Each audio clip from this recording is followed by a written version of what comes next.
జై శ్రీమన్నారాయణ.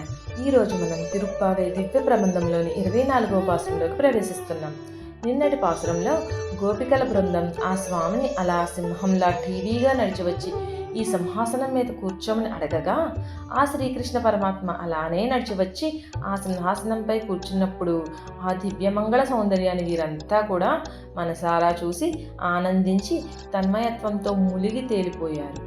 సింహాసనంపై కూర్చున్న క్రమంలో స్వతహాగానే గులాబీ రంగులో ఉండే స్వామి పాదాలు చూసిన గోపబాలికలు అయ్యో, స్వామి సౌందర్యాన్ని ఆస్వాదిద్దామని నడిచి రమ్మనడం వలనే ఆయన పాదాలు కందిపోయాయి అని భావించి దీనికి మనమే కారణమని మంగళాశాసనం పాడడం ప్రారంభించారు. నేటి పాసురం చాలా విశిష్టమైన పాసురం.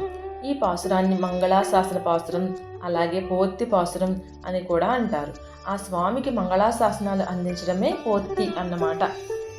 ఆండాళ్ తల్లి ఆ పరమాత్మకు ఈ విధంగా మంగళం పాడుతున్నారు. ఆనాడు వామనుడై ముల్లోకాలను కొలిచిన పావనమూర్తికి మంగళము. లంకా నగరాన్ని పాలించే రావణుని సంహరించిన శ్రీరామచంద్రమూర్తికి మంగళము. శకటాసురుని సంహరించి 7 నెలల బాలుడైన శ్రీకృష్ణమూర్తికి మంగళము. కోట్లగిత్త రూపంలో వచ్చిన వత్ససురుని గిరగిరా తిప్పి విసిరి సంహరించిన ఆ గోపబాలునికి మంగళము. పూండ్రు పర్వతాన్ని గొడుగులా వత్తిపట్టి అందరినీ దరికి చేర్చుకున్న గోవర్ధన గిరిధారికి మంగళము. శత్రువులను చీల్చి చెండాడే ఈటేను చేత ధరించిన నందకుమారునికి మంగళము అంటూ ఆండాళ్ తల్లి ఈరోజు ఈ విధంగా మంగళాశాసనాలు అందించడం జరిగినది. ఆండాళ్ దివ్య తిరువులే శరణం.